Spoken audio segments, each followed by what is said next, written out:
and Alicia, we descend from the same common ancestor, which is Ezra T. Clark here, and they're part of the AFA.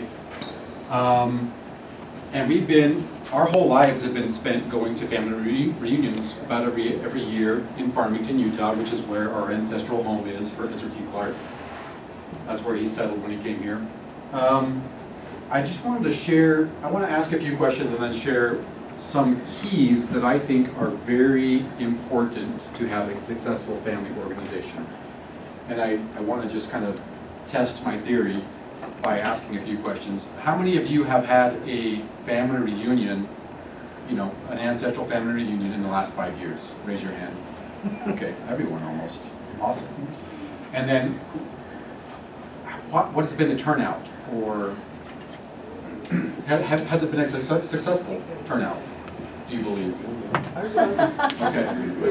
How many people? What's considered success? 100 people or more? 200 people? 3? We had more than 100. Okay. On ours, we're averaging between 450 and 500. Wow. We do ours every 2 years. Every 2 years? Yeah. Okay. And are these others, were they yearly or they? We do ours every other year. We met up in Cali, Wyoming, which is a long way to go, but had 200 people up there. And it was great. That's half again the size of Cali. We did the Cali Pioneer Days, and the funniest thing, so we had a semi truck that we rode on, and you go down the road, you turn at the end and come down so you can watch the whole parade go by you as you go back. It's a hoot. It was so fun. Excellent. Okay, I've noticed similar, okay, yeah, this is good. I'm totally preaching to the choir here, so good. I mean, that's good and bad. Because you guys already know everything it sounds like. But yes, one of the things, okay, we kind of came to a standstill. Okay, our family, let me back up a little bit. Our family organization began in 1901 with the death of Ezra T. Clark, our common ancestor. He specifically set up the family organization with a president, with what he called, not counselors, but a secretary, a treasurer, officers. Very official, and he just basically asked that it be carried out, and he made very clear the purposes for carrying it out, and it was to do temple work and to take care, temple work being genealogy, and to take care of his children, his posterity. He wanted to make sure that all of his children were cared for, and that the strong would care for the weak, and everybody would help each other out. And so that was, he made it very clear. There was a lot of other things added to that, but those were the two main things. And we may have time, we can go through his testimony and his last parting wishes. And one of the other things he did when he created the family organization was share his testimony. And he requested that it be read at every meeting, yearly. Okay? So, 10 years ago, our family organization, maybe it was 20 years ago, but we were considering what to do with our family history organization because everything had been done. You've all heard that. It's the same thing people say about family history work. It's all been done. There's nothing more to do. Okay, so Alicia's father Alicia's in the back here. Her father was voted in as the Clark family president. And that was the feedback he was receiving from everybody. Everything's been done. We've told all the stories a million times. Everybody knows everything. All the family history is done. Genealogy's all been taken care of. Why do we exist? What are we here for? And let me ask you guys that. Yeah. I don't believe that. No, it's totally not true. And Good. the thing I really don't believe is everybody knows all the stories. Yeah. And the stories are what I'm doing the Heiner family for. The stories are what's from our children and our grandchildren to give them a legacy. Yeah. Yeah. Okay, exactly. It's not the true. stories. It's not true. It I never don't has care been about true. temple work. What was you going to say? And when you get into the monotony of having a reunion every year, sometimes, because we held ours yearly, and it just seems like it's the same people coming over and over, but that's because we're not reaching out to other people. And once we started trying other ways of reaching out and really encouraging people, then it's so surprising to see new people come who have never heard the stories. And so that's what keeps it going. And we've had to switch to it, in every other year because we just can't handle the pressure anymore. Okay. But yeah, new people. I just want to know, what are some of the ways you used to encourage more people to come? Well, originally we did a paper newsletter, and we built a house at This Is the Place Park, and that was one of the biggest years we ever had, where we did have 200 people coming out for the dedication and stuff like that. But it was just this paper newsletter, and I think that was when it was just the old people. And then we've had to eliminate the paper because we can't afford to mail it. So then we had a problem with just doing emails, and then nobody came to the reunions. It was just this terrible thing. So we reached out to Facebook and spreading it that way, trying to keep an email newsletter. But right now we're in this really bad slump because we can't get leadership or anyone to do anything, and we're not consistent with meetings. So, I'm sure we'll get back together before this reunion this next year. But a lot of it is just putting word out on social media, and then really encouraging everybody. Oh, we had a few contests too. Can you, tell your family? Let's see what the response is and stuff like that. Great. Our first one we held 11 years ago, 10 years ago, we had 515 show up to it.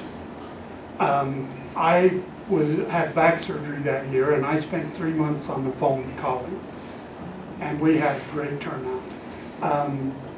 4 years ago, we had 375, and all we did was an email contact, and that was it. We had Facebook presence, but it was down significantly. So we've moved ours up because we don't want to see them close Manti Temple on us, because that's where we hold our reunion. And so we're going to have one next year. I'm going to purchase the White Pages Premium and try and get phone numbers and start calling again, is the way we're going to do ours. Okay, awesome. You had phone numbers of a lot of people, that means. Yes. Okay, that's very interesting. So, I have over 800 email contacts on Okay. family members. yeah. So that's something we try to do every year, get updated phone numbers and emails so that we can maintain that contact. Okay, so, yeah, we were dwindling in interest and numbers. That was what was said. Why do we exist? Antone, our president at the time, Antone Clark, he prayed. This is the story that he related to me that I found very interesting. He prayed to know what to do. He asked. Ask, seek, knock. A-S-K. Ask, seek, knock, and you will be given, told what to do, to the letter, what to do if you ask. Okay? He asked what to do, and he was inspired to write this book. There had never been a comprehensive book about our ancestors. So that's step one. If there is not a book, an updated book, we had one before, but in his research, he found that a lot of the things that had these stories that had been passed along for generations, for 50 to 100 years, a lot of them weren't true. They were just tales. Okay, he did some very serious research, and with the help of the internet, goodness gracious, you can find out so much stuff. Things that would have taken you 20 years of research, you can now find out in weeks. Okay, you can put together a book. While he was compiling this book in 2000, and that's a whole story all by itself. Antone tells me that he was visited by his ancestors, had many dreams, but he was guided every step of the way by his ancestors, what to do with the family organization and what to do with their history. Okay, that will happen if you ask. Meanwhile, he needed a lot of sources that he couldn't physically travel to. So he contacted his older brother, who was a historian, and asked him to look up a lot of sources, asked him to visit a lot of libraries, and in doing so, his older brother, Alma Charles Clark, began to see there was a pretty cool history of Ezra Thompson Clark's father, Timothy Baldwin Clark. And so that began his book about our common ancestor's father. And he worked on this for the next 17 years and just published this a couple of years ago. And it is comprehensive and awesome. But this all started from asking. One of the things he did was get on the family website, posted a message there that said, does anybody have the journal of, he actually asked for 2 journals of the 2 sons that Ezra T. Clark had that had died in the mission field. He knew that journals existed, but he didn't know if one was burned because one of the missionaries contracted the Black Plague, and so they thought they might have been burned. But he knew that he did have a journal because there was mention of his journal in letters between my great-great-great-grandparents. But he just basically put a note on the website that says, does anybody know where if the journal exists of this so-and-so, of Alexander James Clark and Ezra James Clark. Sorry, John Alexander Clark and Ezra James Clark. That same day, he got a phone call. I have the journal in my basement. I have the journal in my attic, okay? He found both journals, okay? Was able to transcribe them, we scanned them, and we donated them to the church. And then he put together the story of these 2 missionaries who had died on their missions that we never knew the story of. And it was fascinating. And those are included in this book, but he also made them as separate pamphlets. Okay, now some keys to success that we have found successful. I would like to hear what you guys have found successful. This is the parting testimony and instructions of Ezra T. Clark that I mentioned earlier. There's like 2 main things that he wanted from his family organization, but he left his testimony, and his is one of the ones that's frequently used as a source of. He was in Nauvoo when he saw Joseph Smith. He saw Brigham Young appear as Joseph Smith after the martyrdom, and that's one of his testimony. He wanted everyone to know that. He spoke as Joseph used to speak, with all appearance, the same voice, same gestures. He wanted to know his posterity to know that he knew that the prophet was a prophet of God, that Brigham Young was a prophet of God. Keep going, Kimball. And then the second thing he did after he bore his testimony, he said, I want a family organization for unity, brotherly and sisterly love may endure, and he wanted it perpetual. For maintaining the interest of family and for keeping a family register for mutual aid and encouragement. Okay, that is so needed today. And then he actually made it official by calling officers, chairman, secretary, president. And then he said, when will we be meeting, you know? And he wanted them to meet in the homes in Farmington on State Street, which is our family ancestral homes.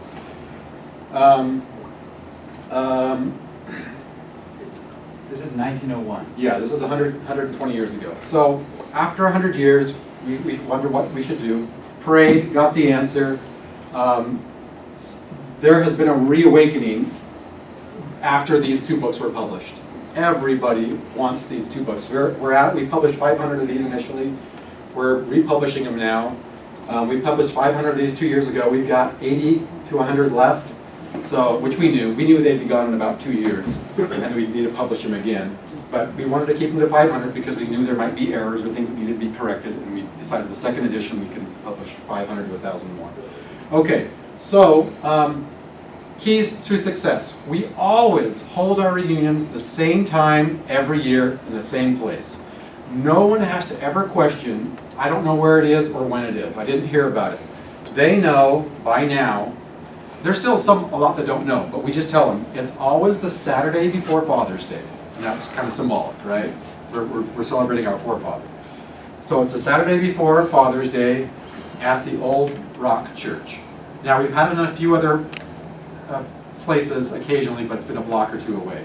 So everybody in our family knows Saturday before Father's Day at the Old Rock Church. If you show up, there will be a family reunion there. We always reserve that church first thing, as soon as we can, to make sure that it's always going to happen that same day. Also, we have a structure. We have a president, we have officers, and the officers there's one from every child. There's 26 children, Kimball, of Ezra T. 20, more or less. Anyway, we have a representative representing each child. So we get about 10 people that show up for any meeting, so half of them aren't there, but we carry on. It's always the Friday before General Conference. Twice a year we have that meeting. Always in the same place, in the Relief Society room of the Old Rock Church in Farmington, Utah. It's always the same. So that consistency is, I think, is one of the keys. Now you can have it wherever you want, whenever you want, as frequently as you want, but you've got to get the communication out if it's not going to be consistent, and it's got to be very clear.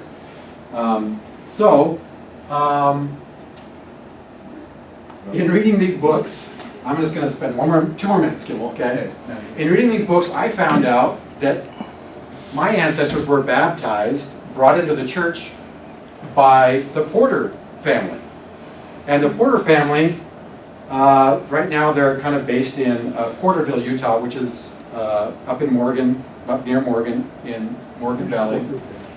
And I thought that was fascinating. I learned so much from reading these books. And I was like, I want to go learn about the Porters. Well, I called them up, I contacted them online, I emailed them like crazy. I said, when is your next family reunion? They said, we kind of stopped holding family reunions because people aren't as interested as they used to be. The interest isn't there. So we haven't been holding them. And so they kept posting things on Facebook saying, who's interested in holding a family reunion? Will you come? Okay? And the first year they did that, they didn't feel like they had enough response, so they didn't do it. Hello, Uncle David. Hey. But I kept harassing them because I really wanted to attend, because I wanted to invite their family to our family reunion, because I wanted to thank them for everything that their ancestor had done for our family. And I wanted them to know how awesome I became a huge fan of their ancestor in reading these books.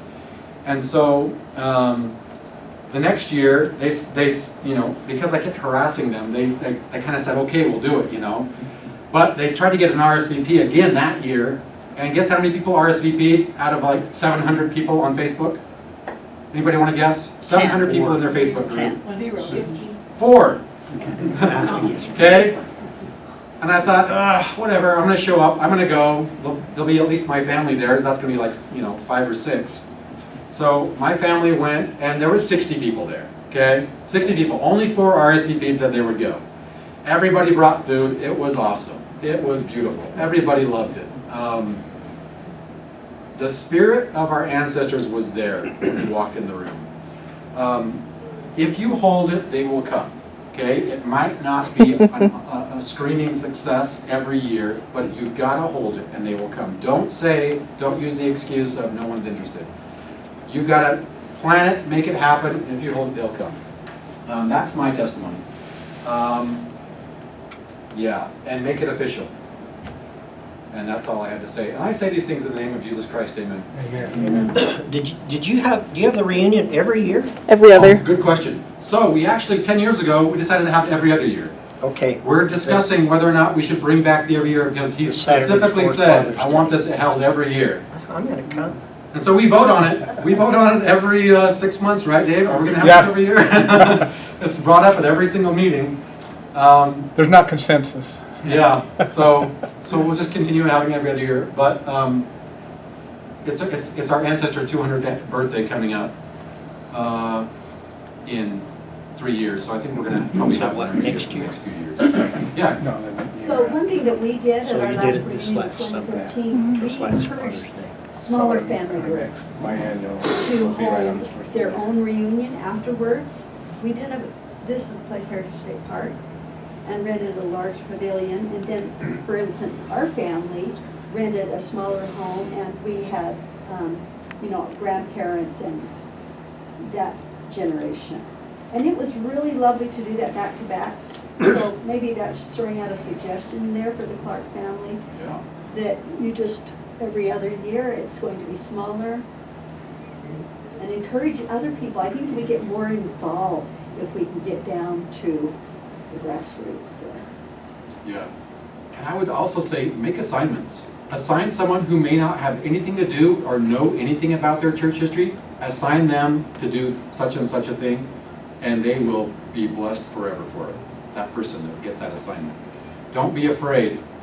What we did too in our really successful years was we always felt like at our main meeting, they would have a genealogy section. It would get so boring to those that didn't do it. So Kathleen and I both encouraged them to have a Friday night genealogy meeting here in Salt Lake, and then we would have the social reunion on Saturday.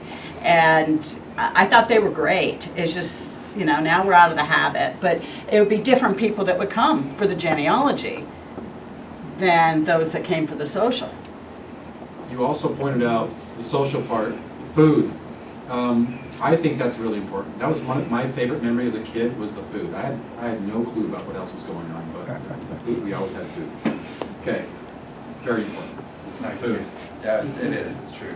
And we use our budget, we have a budget, and we provide, last few years we provided a picnic, so that We have something called the fruit table. Everybody brings cherries, bananas, apples, whatever. On ours, we run ours 3 days. And during that time, a lot of families will get together off to the side and hold a little reunion of their own at that time. But we still have something for everyone going on all 3 days. So that's helped us bring in, especially a lot of the younger people. Good point. Something else I forgot to mention. Technology. Everyone says we want to come, but we don't want to bring our kids. Our kids are bored to death. We made a bunch of activities for the kids. So there is an adult track of presentations, and there is a children's track of presentations. So all the kids get to go have fun and run around, tour an old cabin, play pioneer games, whatever their ancestors did, learn about the ancestor stories on their level. And this is like from 3 to 9 years old. And they can choose whether or not they want to go or sit with their parents. But we provide that. And that's something else you could just assign to. So we want to give everybody absolutely no excuse for not coming. They have no excuses. Remove all those barriers. We also try to provide variety. Sometimes we just had shows and people come in with music, but we started doing a bus tour. And so we would go to different locations of the family. So if we did Salt Lake, we'd come. The house he owned was right on the corner down here. So we go there, and then we go up till Bountiful, and we show where the houses were, the different wives. And then sometimes we'll go to Summit Camas, and we'll go out there. And so we kind of rotate those throughout so that new people are coming who haven't been to the grave sites and things like that. So just variety. I've got some, I can't contain myself any longer. How many know who Clive Romney is? You ever heard of Clive Romney? A painter. Okay, I'm sorry. He's a folk singer, and he's very, he does a lot of music for movies, and he's more of a cowboy kind of folk singer guy. But I know him and his wife. How many knows the Mormon Channel? You're kidding. You mean the Church of Jesus Christ channel? Yeah. You can find it by searching. Yeah, that changed just it was the Latter-day Mormon Saint channel channel, for I about think, something like 8 that. years. Yeah. And then, anyway, it's like a radio station online. But, so the Mormon channel has a program of it's called Everything Creative. And one of the speakers on Everything Creative was Clive and Bonnie Romney. And you've got to listen to this. Go to Church of Jesus Christ channel and find Clive and Bonnie Romney. But they figured out how to do reunions that were fun, repeatable, and memorable. And the kids love it. Everybody loves it.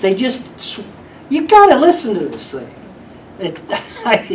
I've got the old internet link, but it's the old Mormon channel.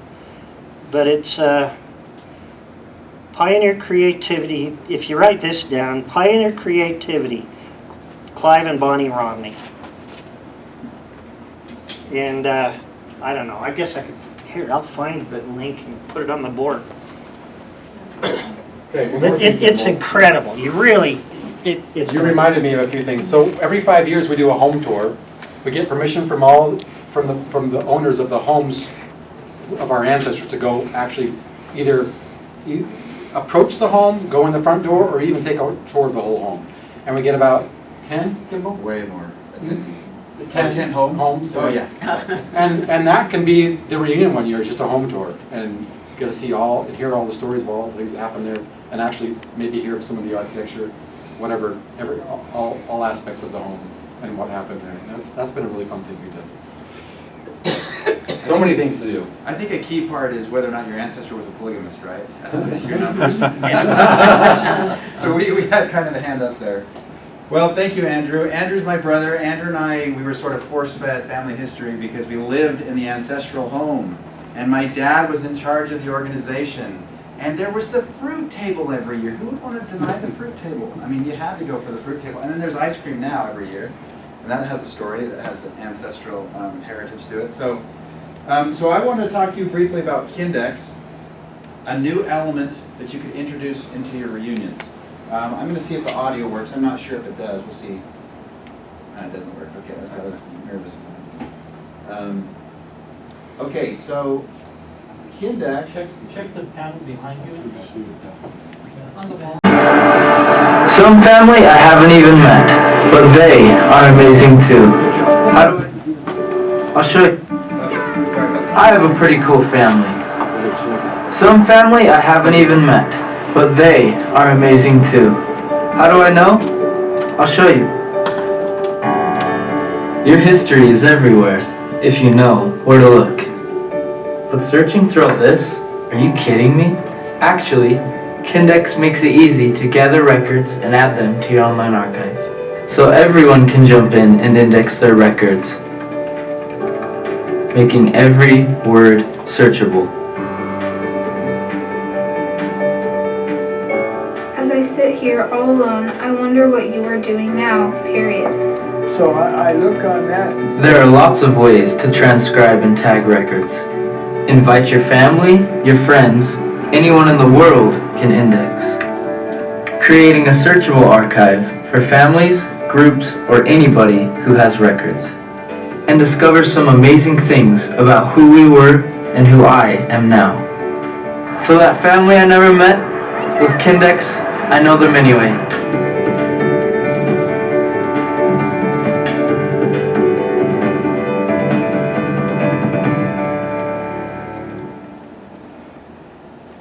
All right, so who in here knows about Kindex and has heard of it before? 3 or 4 of you? 5 or 6, okay. We were the People's Choice winner about 2015, roughly, at Roots Tech, when they had the Innovator Challenge, which was really nice. We got 25 grand from the organization, and that helped us perpetuate our software. Just a quick background of my story. Like I said, we grew up in this home, sort of force-fed family history.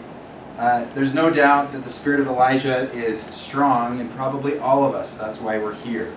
Now, the idea for me to come up with Kindex was really interesting. My cousin and I had my grandmother's letters, which happened to be David's mother, and we never threw them away. And she had them in her possession, like tubs and tubs of these letters that she had written ever since she was 12 or 13.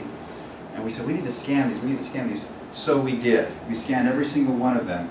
I provided a zip file to everybody. I emailed it to everybody. It was a Dropbox file. But I did something tricky. I put a Google tracker, like a, what was it? Some type of a tracking system that would enable me to see who is actually downloading this file. And I got like 0 downloads. But we scanned everything. And so then I asked the very people that I emailed it to, why didn't you download the file? Oh, they're all in cursive. We know that grandma's letters are all in cursive. I heard all these reasons why people didn't download them. Oh, there's just too many of them. There's just blah, blah, blah, blah, blah. Okay? And so I was really surprised. And yeah, now how would they know that? It's because some of them were my uncles and aunts that knew. They didn't download, I didn't know that. Right. That's true. That's a good point. So we had all these reasons why they didn't want to access them. So Kathy, my cousin, and I thought, well, there's got to be a way for us to access these and make these easier to access, easier to find. And so we looked at Family Search and their memories, and you can download, or you can upload and even download files that other people share, which is great. And if you don't know, Family Search's interest and popularity went sky high when they allowed the memories function to be added. Because all of a sudden the children cared. Because children and teenagers will respond better to pictures than they will to family trees. Okay? Their family trees are not that exciting. Grown-ups Unless you're will Norman too. Rockwell and you paint them really cool so that they're intriguing. Okay? So we decided we needed to make these searchable, keyword searchable. And what would you do if Grandma gave you an archive of all of her letters, and your grandpa, and your great-grandpa? What would you search? What would you type? Well, I would probably type my name. Did Grandma ever write about me? I'm maybe a little egotistical. That's fine. But that's what I think people would probably do, type their name. And then, well, what did Grandma think about Joseph Smith? Or was Grandma a Democrat or a Republican? I might start searching some of these things, okay, and see what she said. And so we were thinking and stewing about how to do this. And meanwhile, here I am selling this software to cities that enables citizens to keyword search their laws. It's the most bizarre thing. And it hit me, holy cow, I can use my own software that I'm already building for cities to keyword search their municipal ordinances, laws, resolutions when they're passed. So I spun off and I built this whole system with my software, that idea called Kindex. Okay? So let me just jump into my presentation today. But that's kind of a story of my entry point into family history. Okay, the spirit of Elijah, a distinctive influence of the Holy Ghost that draws people to identify, document, and cherish their ancestors and family members, both past and present. By Elder Bednar, the hearts of the children shall turn. Identify, document, and cherish. Okay? So what draws you in? For me, this was the beginning of my introduction to family history and the family tree as a kid. My family were all artists. My dad had all these Norman Rockwell books. This is one of my favorites. I love this. I mean, is it in fact true that I could be related to a pirate? Okay? I mean, I was totally intrigued with all of this. Okay? And it drew me in. Now, family trees didn't draw me in as much as maybe this image. Or an Indian, Kimball. Or an Indian, that's right, that's true. In fact, I think I remembered thinking, oh, I'm related to this woman in my mind as a kid. And I looked at my family tree and I'm like, oh, I can never find a woman that looks like that. So I was probably this picture that I thought was actually my family history. So that was, of course, my thoughts as a kid. These are some reasons why it might draw you in. What is the spirit of Elijah? How does it draw you in? Now, I organize these according to what I think people, generally speaking, might be interested in family history. Lineage first, which is family trees. We're very big on that because of Family Search. Okay. Genetics is really big right now. It's crazy. DNA is a big deal. As we know, when we go to these conferences, DNA everything, right? Ordinances. It's the biggest deal, we all know. But ordinances are a big deal, temple attendance, etc. Sources, okay? Now that is now when I say sources, I have to use what Family Search is disclosing as a source. A source is information from a collection, from a greater collection or archive, which is usually governmental, okay? A source. Indexing is another way people are coming in to the community. Not so much, but it is, there's a portion, maybe 2 to 3% of the church, okay, are somewhat interested in indexing. And what do they index? The sources, the government sources, okay? They don't index anything else, generally speaking, okay? Memories. Now, I'm just going to call this records. Family Searchers call it memories. What memories are not sources. They're not government collections. They're personal family records, okay? That's where Kindex specializes in, okay? The elderly. I was interested in World War II veterans, Vietnam veterans, Korean War veterans, and I recorded veterans for a year or two. It was fascinating. I would sit down with an old guy who went through the worst kinds of situations, and he would cry on the camera in his 90s, okay, for 2 hours, and tell me his whole story. Talking to the elderly, asking them questions, going to reunions, talking to the really old lady or guy in the room is very intriguing. That will inspire you to have the spirit of Elijah. Another thing, reunions. That's a great thing to have the spirit of Elijah, of course. Technology, with all of these things that are coming out with technology. Kindex is one of them, Family Search, of course, Roots, Ancestry. And then, lastly, birth and death. I had a very interesting experience with, we had a stillborn baby, and that turned me to my father's. And I've yet to write about my experience with that whole situation, but that is actually probably the thing that truly at its core got me to start Kindex, is death, actually. Next thing, so what I'm doing is I'm trying to present to you that Kindex can cover almost all of these things. Okay, and I'm ranking it by stars. Lineage, ordinances, and why ordinances? Because it just inspires me to want to go to the temple more when I do more Kindexing. Okay, sources, which of course are government records. You can already find these, but we're seeing a lot of families upload government records to Kindex nonetheless because it's their own archive, their own place. Memories, of course. The elderly, so most of our market are, interestingly enough, they're patriarchs. Patriarchs love this. And I've often wondered, why is it that patriarchs like this? And it's generally speaking because their wives, or back in the day, there were secretaries that would transcribe the audio files of the patriarch. So transcription is a thing with patriarchs. So when we go to Roots Tech and we go to these conferences, patriarchs come to our booth. It's really interesting. So the elderly, the vast majority of our customers are probably age 60 plus, okay? And sorry, if you're over 60 plus, yes, I'm calling you elderly. I'll get there too. So the next thing, reunions. We are introducing Kindex into reunions, okay? Which is really cool. And Dave, you've probably seen, what do we do with the computers? Have you seen this? Where at? At the Clark reunions. Oh, yeah. Well, we've had Kindex and others set up their computers, and people bring their stuff. We've invited them to bring their historical documents, thanks to your invitation and other people's ideas. And they'll bring documents in, and you can tell them about stuff. Yeah, we found that call for records. we were amazed. Yes, we had What all they brought kinds in. of fascinating records brought in, okay? Yeah. So not only are we scanning and digitizing, but in one of our reunions, we have computers set up, 3 or 4 of them, and we have kids come in and transcribe grandma's letters that she wrote when she was 13 and 14, and maybe 20, or like the teenagers when they're dating, okay? They can transcribe grandma's letters when she was dating. That is powerful, right? Yeah, and do the cursive. And in fact, it's funny that you bring that up. My daughter was learning cursive at the same time she was transcribing a letter that was written in cursive by my grandmother that was about her same age. It was incredible, okay?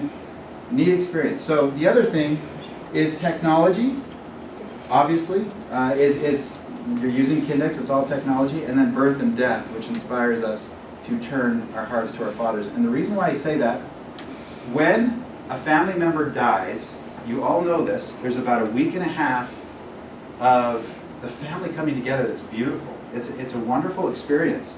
There's a lot of togetherness and a lot of looking through the old records, grabbing the pictures, trying to make the tribute video. That is a very special time. Okay, so death is a great time to collect these records. Okay, so we talked about the Ezra T. Clark organization. We presented a call for records, and this is one of our presentations was on Kindex. And I just wanted to show you quickly the graphic that we used. We put this on Facebook. On the morning of June 17th, archivists will be digitizing records from 3 families for the searchable archive at ezratclark.kindex.org. Records may be picked up at the end of the reunion. Gather all of your old letters, journals, heirlooms, and photos so the legacy of these 4 ancestors and their children may live. So these particular individuals. So this is Ezra T. Clark and his 3 wives. Okay? So we encouraged everybody to bring whatever they had, and it was just incredible. And it created little side conversations as well, because we had one woman bring in that giant picture of Nancy Areta Porter, remember? And then we had this guy who brought in, this old guy, Ralph, brought in all these old letters that were eaten by mice. And they were letters of Ezra T. Clark that he had written to his wife and his children while he was on his mission. And we scanned those in, okay? Incredible stuff, okay? We still haven't transcribed all of those yet. So let me just talk a little bit more now about Kindex.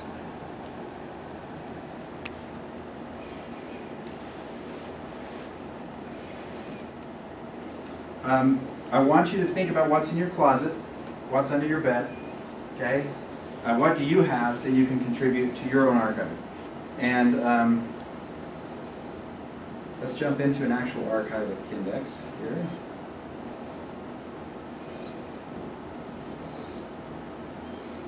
So this is, well, okay.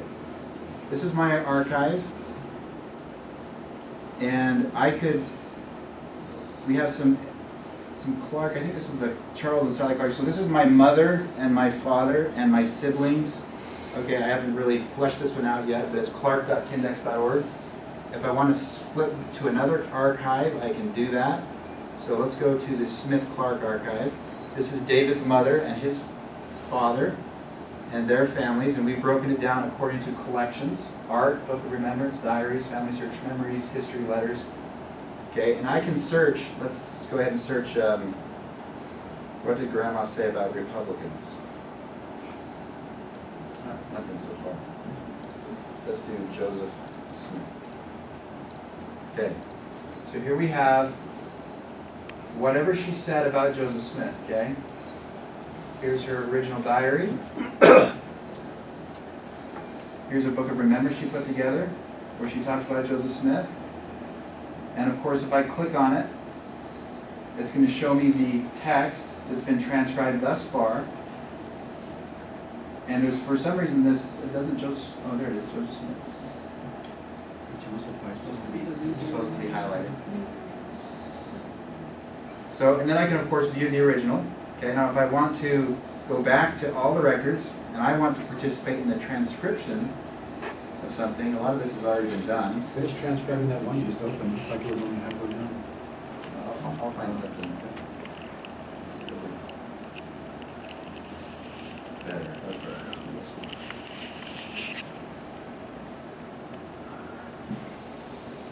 So these images can be uploaded yourself from your computer, or they can be brought in from Family Search and then transcribed. Now the problem with Family Search is that when you keyword search stuff in memories, it's only going to pull up descriptions, whatever text you have in descriptions, and certain elements related, like metadata related to the file, but not the words within the file. Does that make sense? Now at some point they may search the words within the file, and they may add something like this in Family Search. That is true. But until then, this is what we built, this is what's out there, okay? The Church History Library has had several people coming in to them saying, we want to transcribe our family's records. And the Church History Library says, well then, what record do you need? And they'll provide it to them, and then the family will transcribe it their own way. Now you talked about journals. Tell me about that process. I'm curious to see how you did it. We actually hired a professor, Okay. and then he was William Hartley, who was big. He took all of the records that we could find and gather and then put them side by side and put all of that information in. Unfortunately, he passed away before it all happened, so then we had to go get a new professor to start where he had left off.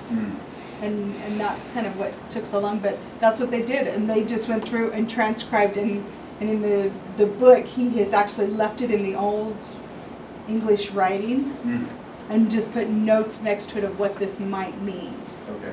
Because words are misspelled or written in ways we don't talk about anymore, but you get that flair. Yeah, interesting, interesting. Okay. So you said side by side, what do you mean by that? He put them in columns. Okay. So it would say, from this record, this is the information, but in this journal, because we found 4 or 5 journals depending on who had them and where they had ended up with different pieces of information from different places. Okay, got it. Well, the side-by-side thought was kind of intriguing to me because it really leverages on what Kindex is. This is called, I call this the money shot, okay? This is really the key of what Kindex does. You have the original on the left and the text editor on the right, okay? So I can add this transcription, dear mother, and I'm going to be exactly specific, okay? Els, which would mean Ellsworth,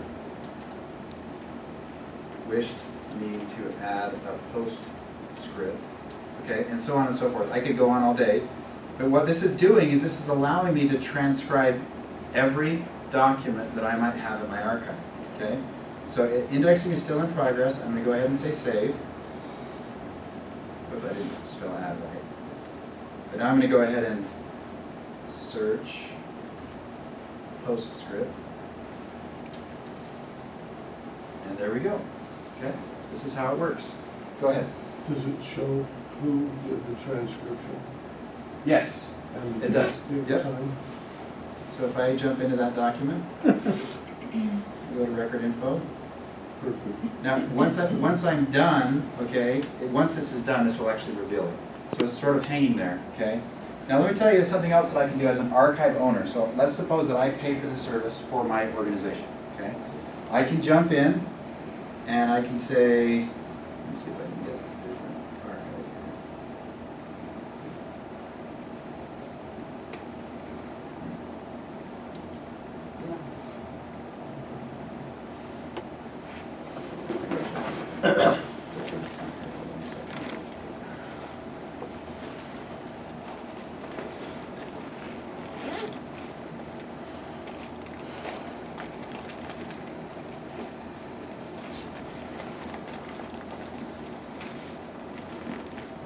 Okay, so I'm an archive owner. I can click on this tool, and this allows me to manage my archive. I can change the URL if I want, which is not a good idea. We actually teach you when you sign up with this how to manage it, okay? But it tells us what kind of plan I have, how many records I've got contributed, how many records are indexed, and how much my reward status is. So we're actually charging, just so you're aware on pricing, it's $10 a month for your organization. If you transcribe 20 records, you can say pay $5 a month. So we're encouraging you to transcribe your own records. Now $10 a month is for what we call a private archive. $5 a month is for a public archive. So you're basically throwing out your stuff saying the world can come see. Okay? But if you transcribe 20 records, you get $5 off, so that could potentially be free. So we're actually encouraging you, incentivizing you to transcribe your own records. So I want you to consider using this for your organization, using this tool. I want you to consider a call for records. I want you to consider using yourselves or us to come in and help you scan your records. Okay? We are professionals. This is what we do. We've worked in graphic design for years. Kathy and I and Andrew, probably what? Collectively, maybe 60 years, probably, at this point. So, go ahead. So we've got some records transcribed, it's just Microsoft Word. So can you just cut and paste? Yes, absolutely. Cut and paste in the text editor. What you're trying to do is extract the language that needs to be keyword searchable and paste it in. We're building right now, we're trying to implement it so that when you upload a typewritten document, it automatically OCRs and makes it keyword searchable, okay? Auto OCR. Now there's another element here I want to present, the Manage Archive button. You can invite others to join your archive. These are people that I've invited that are in green that have accepted. People in gray have not. Okay? If I want to disinvite them, I can by hitting the trash can. I would never disinvite Andrew, because that would be a bad thing. Go ahead. You said you had OCR, and so you can scan in something that's typed. Yes. And would that appear just like a letter so that people can transcribe and correct errors? Okay. Or? So if it's not OCR, or even if it is OCR, okay, what's on the left, what's over here Is the original. is the original. If it's not OCR, people will have to manually type it. If it is OCR, when you scan it, which you can do upon the scan, you can just simply highlight the text, copy, paste it over here. in the text editor. Does that make sense? Yeah. Now, right now, we're building it so that you just upload it and it says, oh, this is a printed document, we're going to OCR it automatically if it's not already OCR. Okay? So that's a feature that we're trying to implement. Any other questions? That, Oh, okay, go ahead. go back to that picture you're trying to implement. So how would I, as an individual, scan it and know if I'm getting it? OCR. OCR. That's, you look at your printer, your scanner, Yeah, and I type have that. OCR after it in a Google search, and it'll Mhm. tell you how to do that. Most new printers slash scanners, Fujitsu's, etc., those can do it. Okay, you just gotta maybe click the little box that says, when you scan OCR, okay? And it'll Any of the explain to printers you. up here do that? Any what? Any of the printers here in this library? I would imagine all of them do. It's just a matter of knowing the technology and how to scan with not only the image, but the text atop it as well. It's a really key thing. Now, here's the thing I want you to understand. Kindex was built not for that intent in the beginning. It was built for handwriting, okay? It was also built for audio recording, to transcribe the audio of what's being said. So we weren't thinking of only just handwritten documents to the left. We were thinking of movies, interviews. Remember I told you I was interviewing World War II veterans? I wanted to transcribe their words and put it in a greater archive. I can now do that. We allow 50 megabytes per file now, beyond the 15 megabytes. Family Search only allows up to 15 megabytes. So each file that you upload can be up to 50 megabytes, and then you can transcribe it. Audio is now allowed. Video, not yet. Video is a bit of a conundrum for us because we don't want people uploading massive movies, 2-hour movies on our servers. So we're trying to figure out how to work with Vimeo and YouTube, etc., to make that work, and it can. It's just that you have to continue paying for that. We have to rely on a third party, essentially, to store your video files in such a case. But think about it. Every word searchable. That is so key. If I were to write a book, like this book that Andrew was showing, I would start this way. It's a primary source archive. That's exactly what it is. And furthermore, it's a place where everybody can contribute and transcribe. And there's something special about indexing your family's records that is very touching, particularly the handwritten letters and particularly the videos and the audio. It's a very heartwarming experience to be able to literally jump in their shoes, almost. Now the last feature I want to show you is you can download the entire archive as an Excel document, or you can download the archived records as a zip, i.e. the images and the spreadsheet. So in the future, which we know there's going to be a future of database something or other, okay? The reason why we did this is people will come up to us at Ridge and say, well, what happened when you guys go out of business? What are you going to do for me then? Because I used to have all my stuff, I used that, what was that one entity called? That was the one we used to use, Dave. Tree. Yeah, I can't remember. Family tree or something like, you're going to have just be like them. And I'm like, how do you know? Well, so we built this so people could download their archive at any point as a backup for whatever purpose in the future. So you can add metadata to each record. You can transcribe every record. You can download every record again as a file, and you're collaborating as a group here. And you can bring in the computers at your reunions. You can invite the teenagers to help, and they will, because it's technology. They know how. So, go ahead, sir. I just wonder if you could explain that a little bit more. What would that allow me to do if I had a letter and it got transcribed? If I can download it as a... Yeah, so one column you'll have the name of the file that was uploaded. Another column you'll have the name of the file that you named on here. Another column you have the transcription of that file. Another column who uploaded it. Another column the date of it. Okay, your so that metadata, would right? be the... So rows and that columns. That would be the Excel? Yes, that's the Excel spreadsheet. Now the zip file is the actual file, like a JPEG, a PDF, MP4, MP3, right? So that's just a big. They're both needed. You need to download both. Okay, so that's why we give you both options. Cool. Okay. Anytime you're dealing with transcriptions, there's usually errors. Okay. How do you do if somebody transcribes the same document because there were errors from the first transcriber or the second transcriber? Is there a way to see different versions of the transcription? No. When you're building software, you can't build every little nitpicky thing. We just had to get some. Okay. And so our goal is just to get it there so you can transcribe. If you want to come up with your own thing, you can. Like remember how I put something in brackets? that said Els, but his name was Ellsworth. You can come up with your own little So nitpicky someone things, else you can know. go in and edit the transcription? that you invite. Okay. You are the archive owner, you invite people, and you disinvite people, okay? You're in charge. So you, as long as you create standards and you teach them, this is what I want you to follow, then they will follow it, okay? Now here's another thing. Oh, go ahead, you had a question, sir. Yeah, Brother, sorry.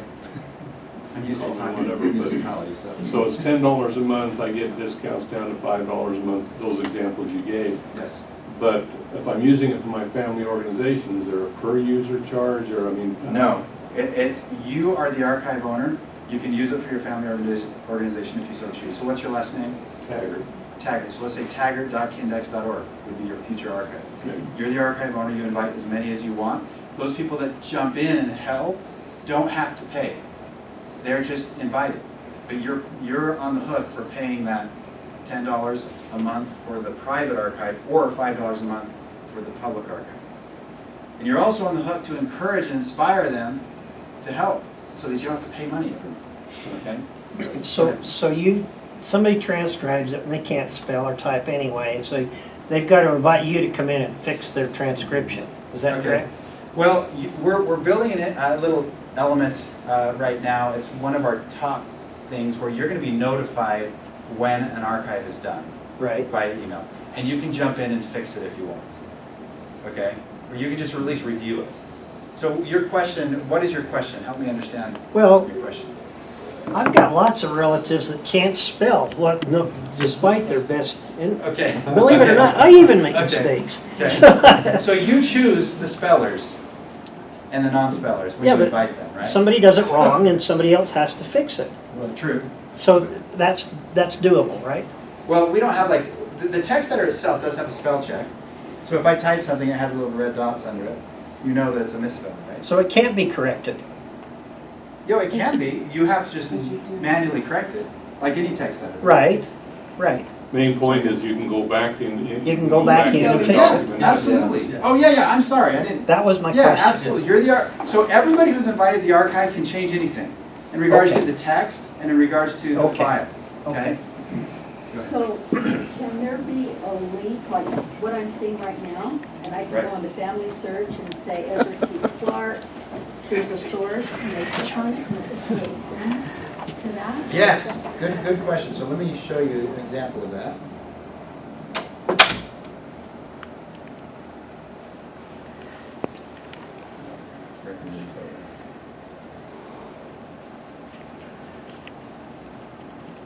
The ones that are done are the ones that show. Made of this sign. Here we go.